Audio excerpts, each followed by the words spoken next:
صلوا على النبي وشوفوا الجمال. اللهم صل على الحبيب المصطفى. شوفوا الجمال. دي غل مش دي استيراد. صاحبته عايزه تاكل بدقيق غل. صلى على الحبيب المصطفى عليه افضل الصلاه والسلام. واذكروا الله وصباح الفل وصباح الهنا وصباحكم نادي بنور الله. كل سنه وانتم طيبين. النهارده رابع يوم العيد. اللهم صل وسلم وبارك عليك يا حبيبي يا رسول الله عليه الصلاه والسلام. اللهم صل على النبي. اللهم صل على حضرة جمال النبي.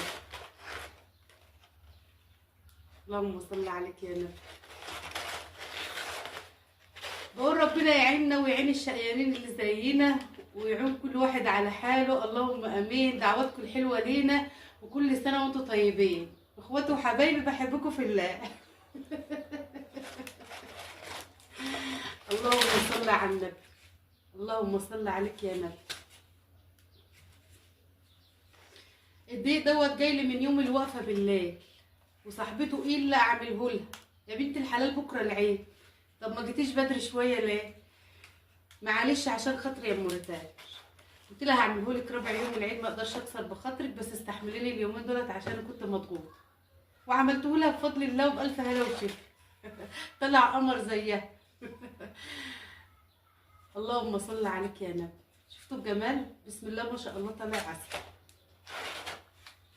بس مش كل الغله بتبقى حلوه برضو، علشان ما حدش يعمل بالغله ويقولوا موريتاج عملت بالغله.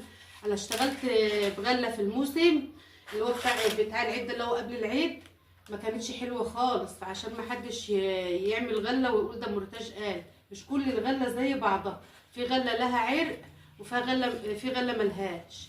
عايزه تعملي بغله وتضمني النتيجه تكون كويسه، حط غله على استيراد. يعني حط كيلو غله مثلا على كيلو استيراد، هتطلع النتيجه معاكي كويسه. اللهم صل على النبي. اللهم صل عليك يا نبي. كل سنه وانتم طيبين. كل سنه وانتم طيبين يا حبايبي، وكل سنه وانتم بصحه وخير.